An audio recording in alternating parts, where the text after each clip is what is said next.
Well, Jesus said that for everyone who has, more shall be given, and he will have an abundance. But to the one who does not have, even what he has will be taken away. Now, at first, this sounds like completely cruel, like something that you could not even imagine Jesus ever saying, until you realize that Jesus isn't talking about what he actually has, but he's talking about what a man thinks that he has. To everyone who thinks that he has a lot, he's going to get more until he has an abundance. But to the person who thinks that he has a little, he doesn't even value what he does have and is completely worthless to him. Now, this highlights the importance to me of our mindset. Like, what are we thinking about? What are the beliefs that are dictating our lives? And how does it all work together? Because listen, you can do all the things that successful people do, right? You can learn all the tactics. I can show you the strategies. But if you don't learn to think the way that successful people think, then you'll never have the results that successful people have. So today, we're talking about mindset. Let's dive in. Welcome to Success Sundays with Harrison. I'm your host, Harrison Wilder. I'm a corporate strategist and entrepreneur with an executive MBA from the George Washington University. I've managed 2 multi-million-dollar companies, and I advise top-level executives from a variety of industries. In this show, you'll find practical insights that will help you succeed as a leader in today's business environment. If you're serious about developing your skills as an executive, this is the place for you. Enjoy today's episode. Now, your mind is an amazing thing. I mean, if you think about it, the job of your mind, your brain, it's constantly like posing questions to itself and then attacking those questions with answers from every different direction, right? It's attacking it from every different angle.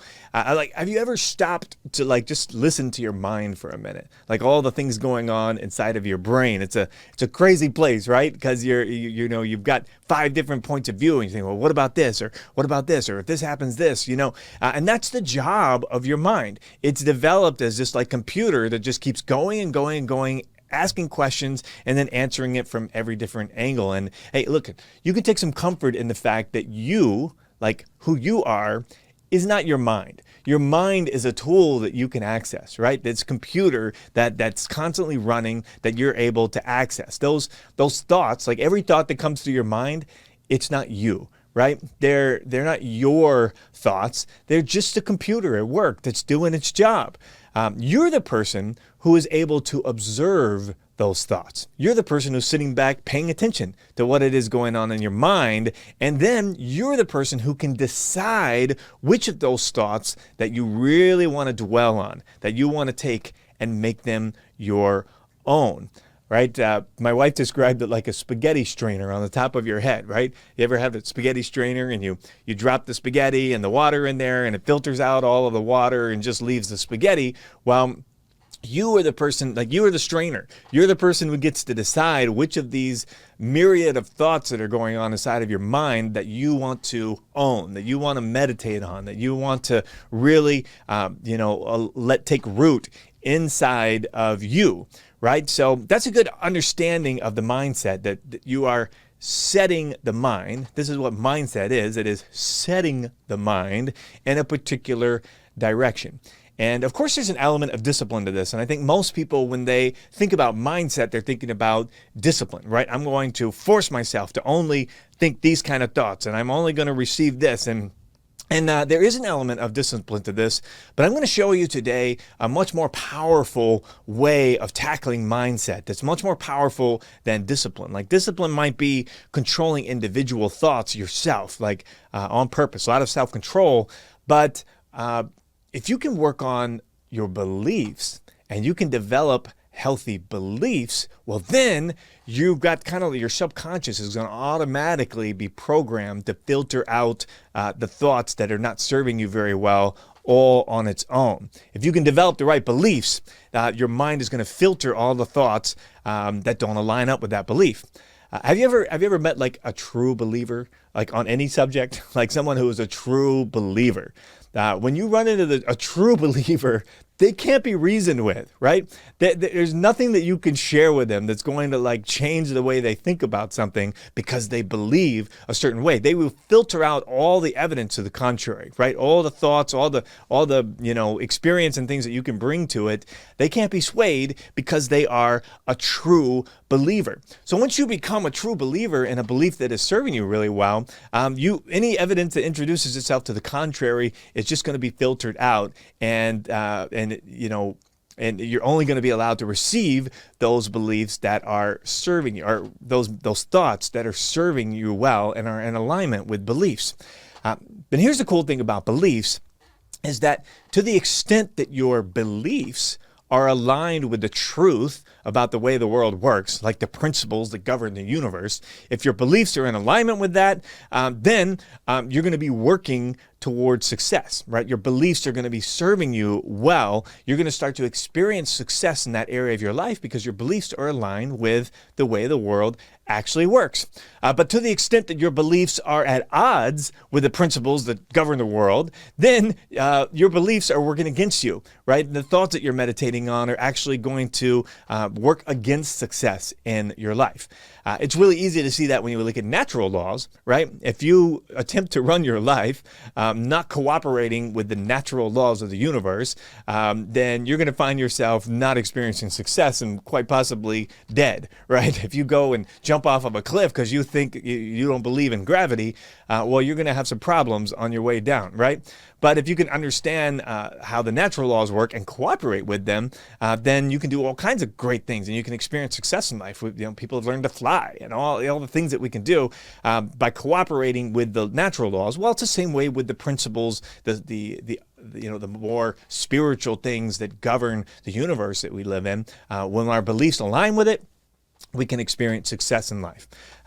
So the most powerful mindset comes through developing beliefs that align with how the world actually works.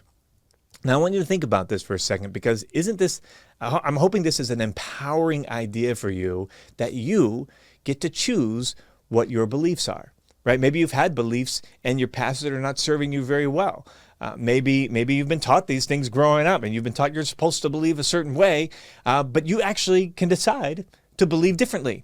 And you can entertain and develop beliefs that will serve you better. Now, that should be very empowering, because now you can change your beliefs in order to line up with how the world works. And by changing your beliefs, you can get different results, right? The belief affects your mindset, and the mindset is going to get you the results that you desire.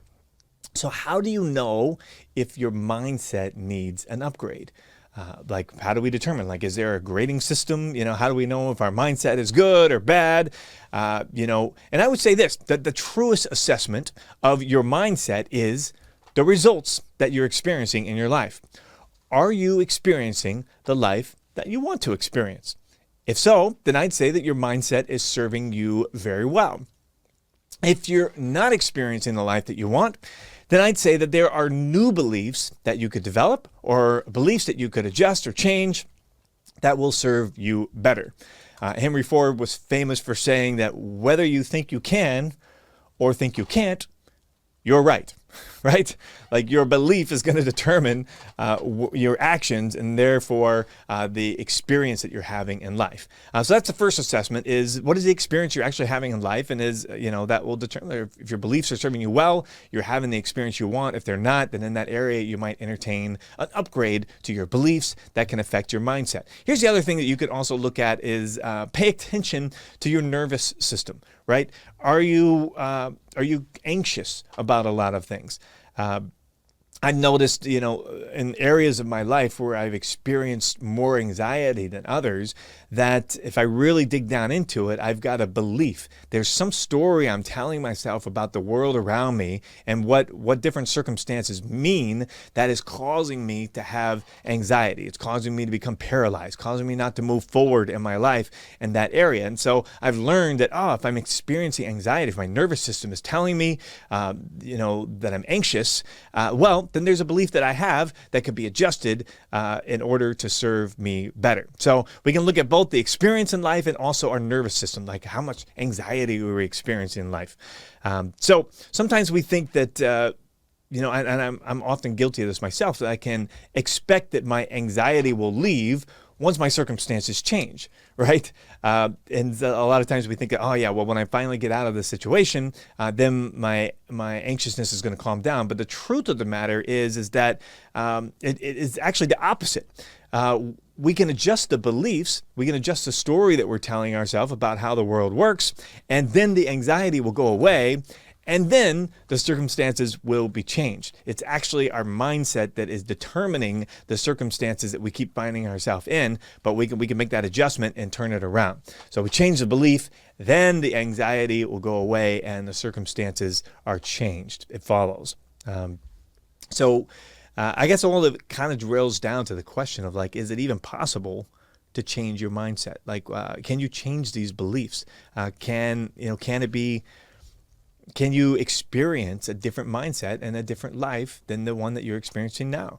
I had a leadership professor when I was in my executive MBA program who said that he firmly believed that like people's personalities don't significantly change after the age of 18. So, a lot of your belief systems, they're set. He's saying they can't be moved, that your mindset is kind of is going to be stuck where it is. But I knew that wasn't true because I had experienced so much transformation, like massive transformation in my life in my 20s and 30s. But I will say this, that I understood that those changes, those massive transformation that happened in my life in my 20s and 30s started spiritually, right? It was a spiritual thing that happened that was able to shift a lot of my mindset, starting with my different beliefs.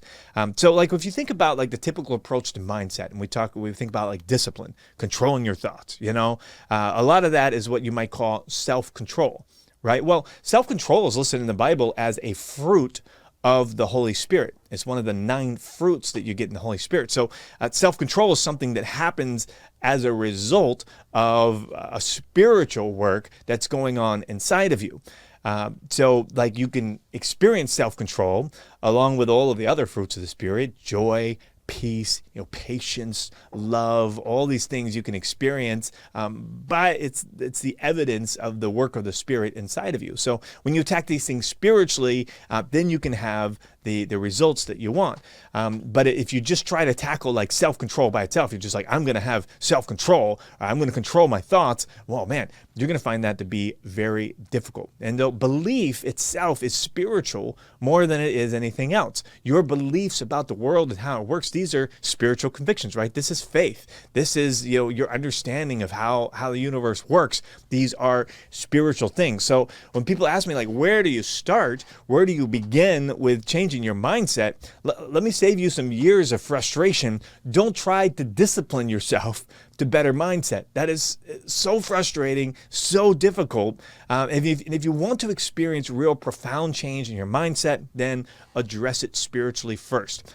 Go expose yourself to stories about the universe. Go expose yourself to environments where they're sharing beliefs about the world that we live in that can serve you better than the beliefs that you have now. I'll give you an example. One of the deepest beliefs that is serving me so well in my life right now is this belief that God is a good God.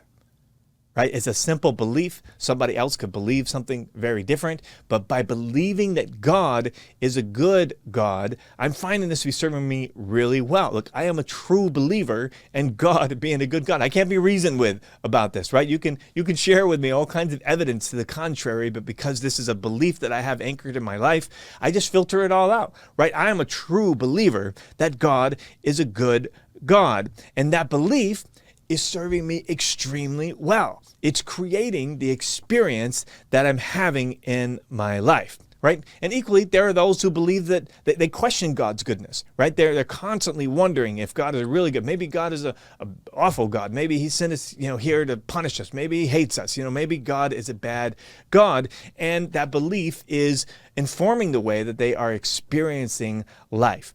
We see this in the parable of the talents in the scripture where where there were three men, and they were all given different amounts of money that they were responsible for investing while their master went off on a trip, right? And when the master came back, he found that one of them had invested the money and had doubled it, and another one invested his money and doubled it, and that was all great. And then he came to the third one, and of course, if you know the story, he had buried the money away, and he just gave back to the master exactly what he had been given, right?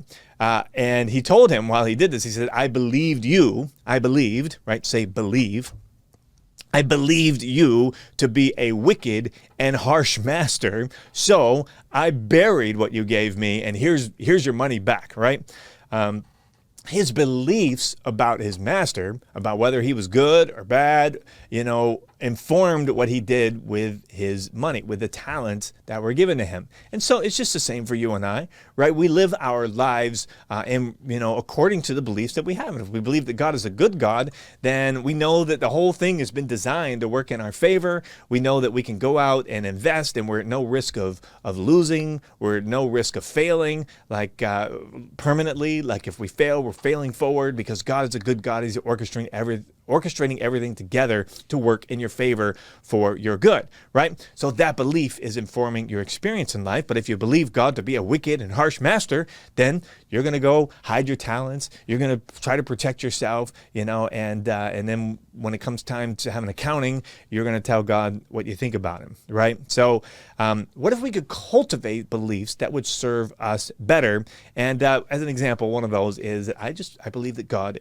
is good.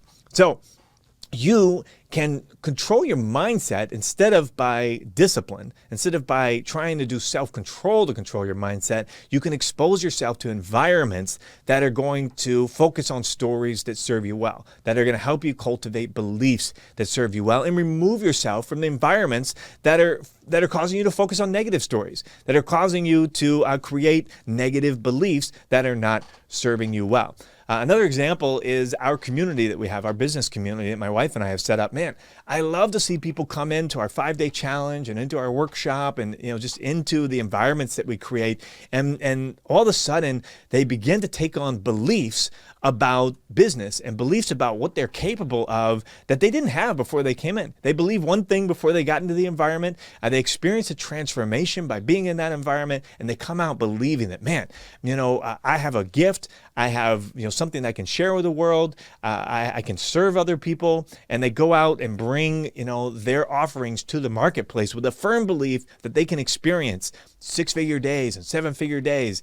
This is what they get from being inside of our community, is a new belief, right? And that belief, as long as they stay focused on that belief, they start to filter out all of the evidence to the contrary, and that allows them to move forward. And what do you think they experience at the end? Well, they start to experience what they were believing, that they can have a successful business, that they can have a high-ticket offer, that they can experience 6- and 7-figure days.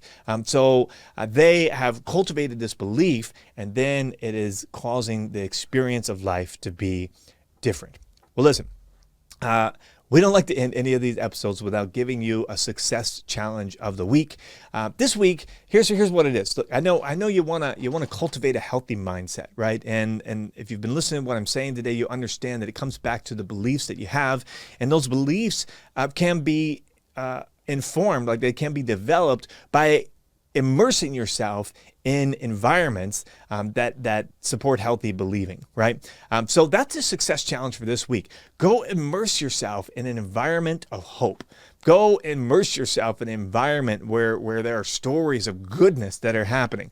I love, our church, Lakewood Church, listening to Pastor Joel Osteen online, Pastor Joseph Prince. They're accessible on YouTube, accessible on every social media platform. But find some place where you can find inspiring stories of God's goodness, right?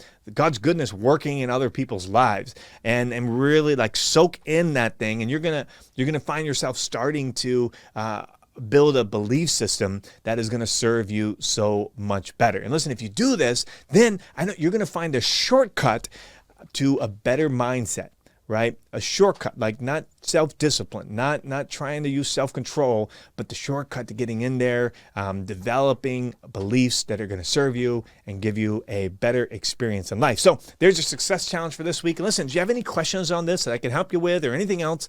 Drop them in the comments. I love to read through your comments. And then our team is also looking in there, helping to tee up ideas for future episodes. So make sure to do that. And until then, have a wonderful week, and we will see you in the next episode. Well, I hope you enjoyed today's episode. You know, great businesses and great leaders are built using effective communication. For more, go to speakingschool.com, grab my Elite Business Success Toolkit for free just for trying out our Speaking School membership. That's speakingschool.com. See you next time.